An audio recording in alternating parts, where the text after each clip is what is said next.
Pablo pues lleva todas las palabras que nos está explicando hoy a sus últimas consecuencias. En marzo, ¿no?, de 2022 presentaste una proposición no de ley, ¿no?, sobre la posición del Gobierno de España en relación al Sáhara Occidental, donde pedía al Gobierno de España que considerara la posición de España respecto al Sáhara Occidental como una política de Estado y buscar desde la negociación parlamentaria un acuerdo amplio en el marco de la legalidad internacional. Segundo, recuperar una política exterior propia e independiente de cualquier injerencia extranjera respecto del Sáhara Occidental. Y en tercer lugar, reafirmar el compromiso de España en la búsqueda de una resolución pacífica del conflicto en el marco de la ONU y en colaboración con la comunidad internacional. Bueno, y ahora os toca a vosotros. Os quiero dar paso para pues seguir con este debate. Cuando quieras, Raúl. Sí, yo, desde el momento en que el ministro de Exteriores tomó la decisión que tomó con respecto al Sáhara Occidental, yo reconozco que de temas diplomáticos ando justito, ¿no? Pero la verdad es que no lo entendía. Me parecía muy difícil entender esa decisión por solamente una décima parte de las cosas que tú has mencionado ahora, ¿no? Porque yo es que ni siquiera las conocía. Sí que es verdad que indagando un poco te das cuenta de que esa postura de ir cediendo es algo que viene adoptando los distintos gobiernos españoles incluso desde el franquismo. Por ejemplo, la explotación de fosfatos era algo que estaba en manos de una empresa pública española que se cedió gratis al gobierno marroquí y fue a finales de los años 60, ¿no? Entonces, mi pregunta es, ¿por qué? O sea, ¿qué sentido tiene? ¿Por qué llevamos 50 o 60 años actuando no solamente de forma ilegítima, dando la espalda a personas que todavía tienen el DNI español? Porque cualquier persona que tenga más de 47 años y sea saharaui, realmente tiene DNI español, ¿no? Estamos actuando de forma ilegítima, estamos actuando en contra de la legalidad, estamos dando la espalda a ciudadanos españoles y a sus hijos y a sus nietos. Y encima, eso aparentemente no revierte en nuestro propio interés. ¿Por qué llevamos 60 años haciendo eso? La pregunta de Raúl es muy pertinente, porque yo creo que es lo que muchas veces el ciudadano de a pie se pregunta, y yo creo que la respuesta es clara: por ningún motivo que vaya en beneficio de tu vida, de la mía, del de allí, del de allá. Claro, para el ciudadano medio que tiene su empleo, el que puede, que tiene su familia, que tiene, qué sé yo, su expectativa de comprarse una casa, de tener un coche, de qué sé yo, estas cosas, pues lógicamente esto está fuera de toda lógica. La descolonización en África fue un proceso por el cual las potencias europeas adquirieron conciencia de que no tenían que dominar militarmente los países para poder extraer beneficio de ellos.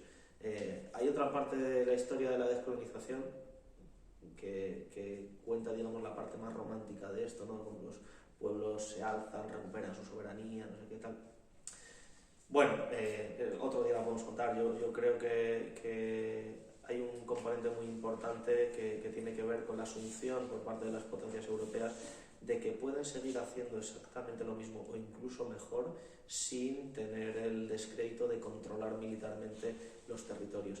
Y en España sucedió una cosa bastante similar. Ya durante el franquismo, digamos que convertir al Sáhara Occidental en una provincia española fue un intento del régimen por intentar evitar el proceso de descolonización, ¿no? Digamos, que se asuma que esto forma parte de nuestro Estado hasta el punto que pueden tener procuradores en las Cortes franquistas. Durante la Marcha Verde, cuando digamos ese movimiento cívico-militar orquestado por Hassan II arrasó el Sáhara Occidental, había procuradores saharauis en las Cortes, en Madrid, ¿no? Esto tampoco se conoce mucho, pero a mí siempre me ha parecido como muy visual, es decir, cómo debió ver esta gente la situación por la cual nuestro país, el Estado que les había estado ocupando todo este tiempo les vendía por la puerta de atrás, y mientras tú eras procurador en Cortes veías cómo arrasaban con armas químicas a la población. O sea, me parece como delirante. La respuesta, en todo caso, más simple, aunque se podría complejizar, son, yo creo, las grandes empresas de este país.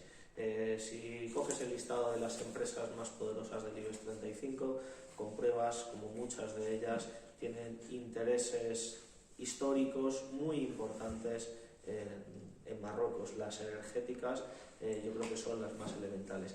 Hay algunas personas que han estudiado esto muchísimo más que yo, que llegan a decir que si empresas como Repsol, Endesa y otras tantas quisieran, la ocupación marroquí del Sáhara Occidental terminaría en 48 horas. Yo creo que va de esto, esencialmente va de esto, de intereses económicos. En Senegal, que tuve ocasión de reunirme, yo fui a una delegación de la cooperación al desarrollo española, porque soy portavoz de la Comisión de Cooperación del Senado, y tuve ocasión de reunirme con quien la cooperación española, dependiente del Ministerio Exterior, decidió que había que reunirse, ¿no? Y yo pues iba allí como representante de las Cortes en España. Y conocí cooperantes súper abnegados y un trabajo espectacular que se te saltaban las lágrimas de verle.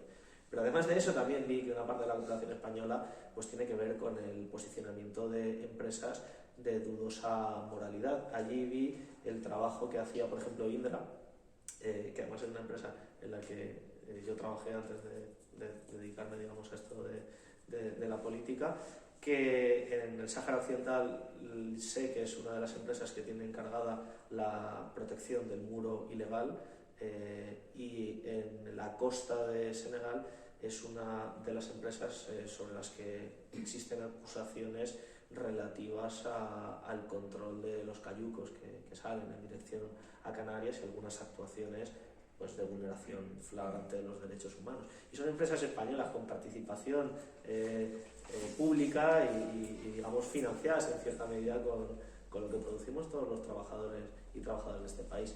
Así que, en conclusión, entiendo que el ciudadano de a pie no entienda el motivo de esto, porque no sacamos nada de esto, de hecho perdemos muchísimo, como he intentado explicar, pero hay quien gana y quien gana mucho.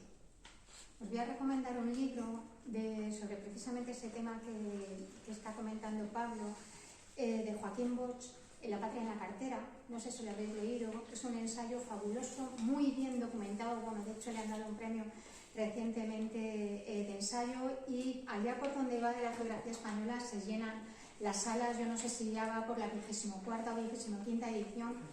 En ese libro es una historia de la corrupción en España, vista desde un magistrado, además desde su indudable calidad, pero sobre todo se ve, hace un relato con numerosas citas de historiadores de cómo las empresas del IBEX 35 cómo se fraguaron, ¿no? Sobre todo desde la época franquista, porque prácticamente los presidentes, los consejos de administración de estas empresas, aunque luego se hayan ido diversificando o cooptando, mejor dicho, entre ellos mismos, pero realmente en su origen estaban los valedores del régimen franquista.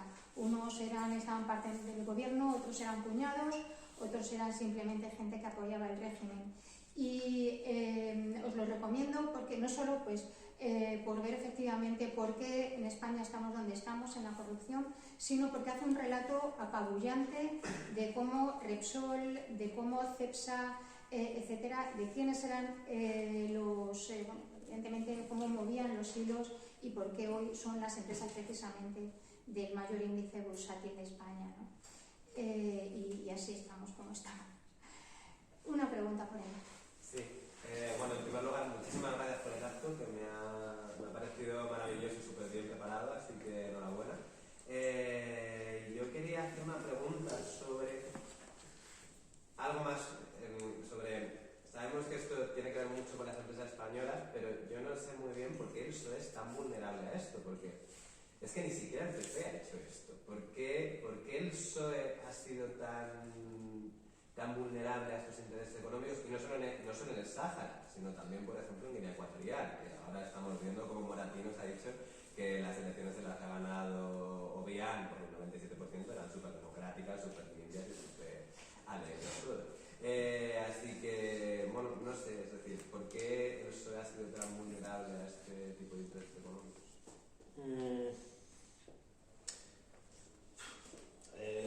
Me parece súper interesante la pregunta y creo que nos como que abre un marco de análisis muy complejo y sobre el que hay poca información. Seguramente algún dirigente del Partido Socialista podría contestar con más datos.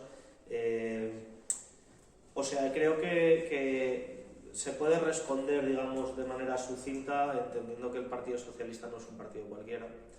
Que hay alguno por ahí que decía que el franquismo nunca murió, porque el franquismo, digamos, en términos sociológicos, no hablo de ideológicos, que tengo muchísimos amigos y muchísimos votantes del Partido Socialista que son familiares incluso, o sea que sé que no va por ahí, pero digamos, la estructura del Estado y las relaciones de poder de la dictadura en cierta, y de antes incluso, ¿no? En cierta medida el partido que con más facilidad las ha dado cobijo ha sido el Partido Socialista, ¿no? Y digamos de forma anecdótica siempre están, ¿no? las relaciones tan fructuosas que ha tenido el Partido Socialista con la monarquía española, mejor inclusive, ¿no? que las de la derecha, que la defiende, digamos, con más ahínco. Creo que si hay un partido del régimen, quitándole al régimen toda la carga peyorativa, que tampoco es el día de hoy para ello, creo que es el Partido Socialista,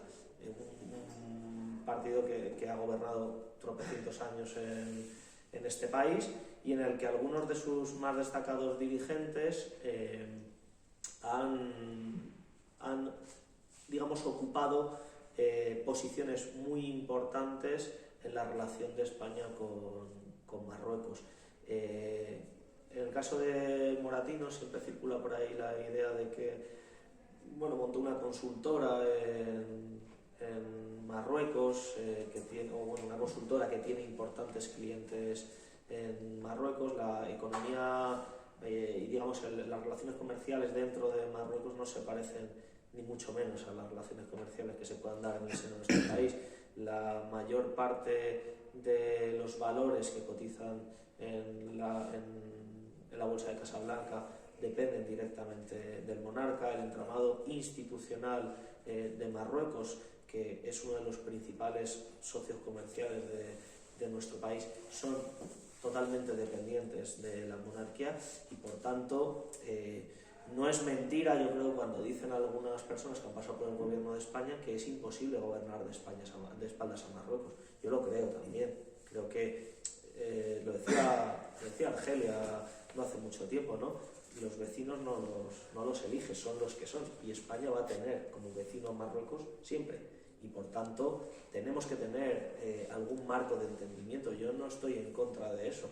Yo lo que estoy en contra es de que España digamos, caiga en la ficción de avanzar hacia un entendimiento que no es entendimiento, sino que es claudicación frente al chantaje de un país que, en última instancia, por no haber hecho ni siquiera renunciado a sus expectativas respecto de Ceuta y de Melilla y de Canarias. No lo ha hecho.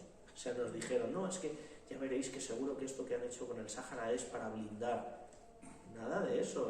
La reunión que tuvo Sánchez cuando bajó para allá, le dieron la vuelta a la bandera española, ¿no? En un fallo de protocolo casual. En fin, creo que se podría hacer seguramente un análisis mucho más detallado, digamos, de las relaciones económicas que hay detrás del Partido Socialista. Las hay detrás de todos los grandes partidos de este país. Yo creo que, en fin, esto es reconocido. Hay empresas que se relaciona más con unos que con otros. Durante algún tiempo la política en España ha estado muy atravesada por los intereses económicos de algunos sectores. Aquí en Madrid el lobby de la construcción hizo su agosto en la época de la Gürtel y en los tramas de corrupción en España más importantes, pero el resto del país tampoco ha sido ajeno a esta dinámica. La política en España, también por herencia de la dictadura, ha tenido mucho que ver con esto y bueno, en mi opinión, la vulnerabilidad del Partido Socialista pues procede, digamos, de no ser un partido que pueda o haya sido capaz, digamos, de liberarse de esa mochila que arrastra y que tiene que ver con muchos años de gobierno en este país. Aitana, ¿querías decir algo? Sí, os iba... Os voy a pedir, Sí, perdón, de verdad. en este centro, perdonad, en este centro nos tratan con una hospitalidad inmensa, estamos siendo súper bien recibidos, pero cierran a las 9. Entonces, si queréis, hacemos... Podemos a lo mejor agrupar todo. Sí, y tenemos que recoger todo eso, en fin. Entonces, una ronda rápida, decirnos todas las preguntas por allí, todas rápido, y os pido un minutito, o 60 segundos. A ver, por allí. Titulares, si son 30 segundos, gracias, más Pinto, más Madrid Pinto. Yo venía para acá y contaba muy bien, la gente me decía, ese es el conflicto ligado, tal.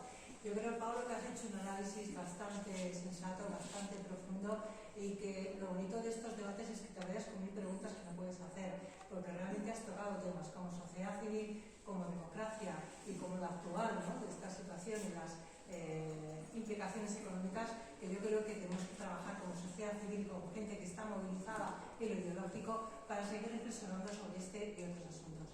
Y gracias a la asociación que tenía noticias de vuestro trabajo, a ver si podemos apoyar a los municipios cercanos en este trabajo por aquí. Gracias a los tres, gracias Magdalena. Bueno, Eva. No, que yo por un minuto ya terminar. Me parece muy importante, bueno, también agradecer el poder hacer la difusión de nuestro trabajo, pero sobre todo me parece muy importante la concienciación de la necesidad del pueblo saharaui como sociedad civil, y que lo mismo que Pablo dice es que desde españoles tenemos como que defender porque no nos están tratando ni siquiera los intereses españoles, pues pensar en el pueblo saharaui. O sea, ya es una vulnerabilidad tan grande de los derechos humanos, del derecho a la educación, del derecho a la sanidad, del derecho a una vivienda digna, del derecho a tantas cosas, que por un entramado de lo que no han sido nada partícipes, que se lo han jugado entre otras personas, se vean en la situación que están. Así que nosotros desde la Asociación Pinto con el Sáhara lo que solicitamos es que al menos en las iniciativas que tenemos, pues sí tengamos cierto respaldo y cierta colaboración de la sociedad civil y por supuesto también de la sociedad, o sea, de la parte política en nuestros proyectos. Ya, tenemos que cortar, porque si no, si queréis, ahora ya afuera, ¿vale? Hablamos, nos conocemos, nos damos abrazos, que tanto nos gustan también en Nueva Madrid. Y por favor, os emplazamos, sabéis que en nuestras redes sociales organizamos actos cada 2x3, nos podéis comunicar, pedir todo lo que queráis. Y nada, muchísimas gracias por vuestra asistencia.